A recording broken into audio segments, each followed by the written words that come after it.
اور یہ لوگوں کو بتانے کی کوشش کرے کہ آپ جس ریلیجن کے لیے جھگڑ رہے ہو بہت ممکن ہے, جیسے میں نے آپ پہلے بحث میں بتایا کہ ڈریس کوڈ نہیں رہا, تھوڑے سالوں میں ریلیجن نہیں رہے گا.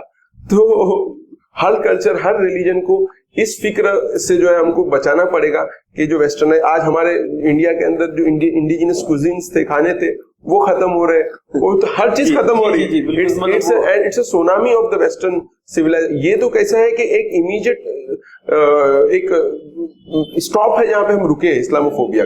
الٹیمیٹ جو جرنی اور جو ڈیسٹینیشن ہم کو ہمارے اس کا دکھ رہا ہے کہ مذہب بیزار اور خدا بیزار جو قوم کا جو ہے ڈیولپ ہو جانا, جیسا آج ہم ویسٹ میں دیکھتے ہیں, جہاں پہ میجورٹی آف دا پیپل سے اگر پوچھا جائے گا, اگر میں غلط نہیں پڑا, ناروے اور سویڈن کے اندر 70 to 80% لوگ جو ہے خدا کا انکار کرتے ہیں. تو ہم لوگ کو جو ہے اس حساب سے جو ہے ایک روشن ہندوستانی مستقبل کے لیے کہ ایک ہندوستان کا ایسا مستقبل اور ایسا فیوچر ہم کو امیجن کرنا چاہیے, اس کے اوپر کام کرنا چاہیے, جو نہ صرف ہندوستان کے لیے بلکہ پوری دنیا کے لیے جو ہے پوری نوع انسانی کے لیے جو ہے ایک برائٹ اور ایک روشن مستقبل کی ضمانت. بالکل صحیح.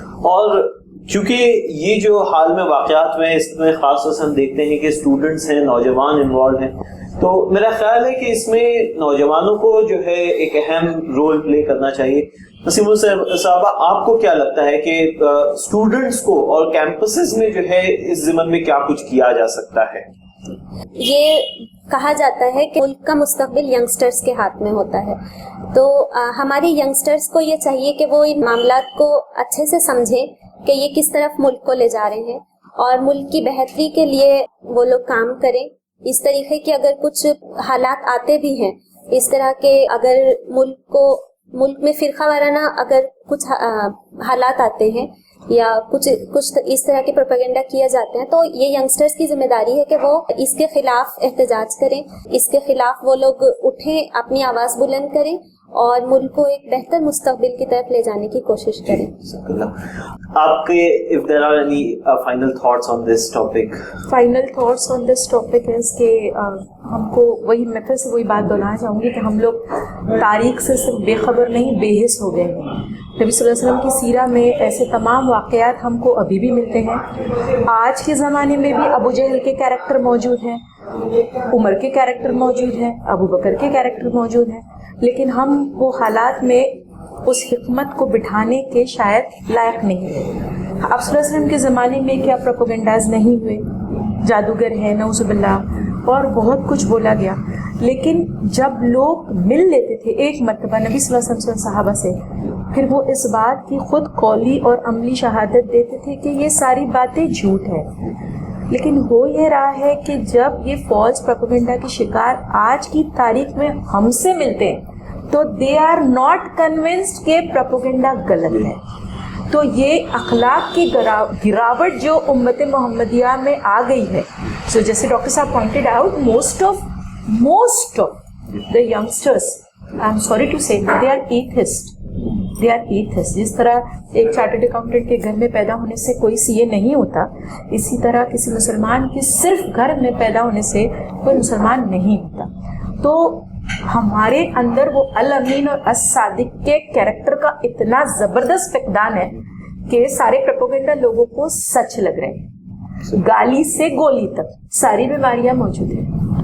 ہم کو اپنے آپ کو بھی سدھارنے کی بہت زیادہ ضرورت ہے. میں خالی آپ نے ایک سوال پوچھا تھا کہ یوتھس کو کیا کرنا چاہیے. ہمارے ملت کے بہت سارے نوجوان ہیں جو بہت کنسرن رہتے ہیں اس حالات وجہ سے, اور کہیں نہ کہیں جذبات بھی رہتے ہیں ان کے اندر, اور وہ پریشان بھی رہتے ہیں اور فکر مند بھی رہتے ہیں.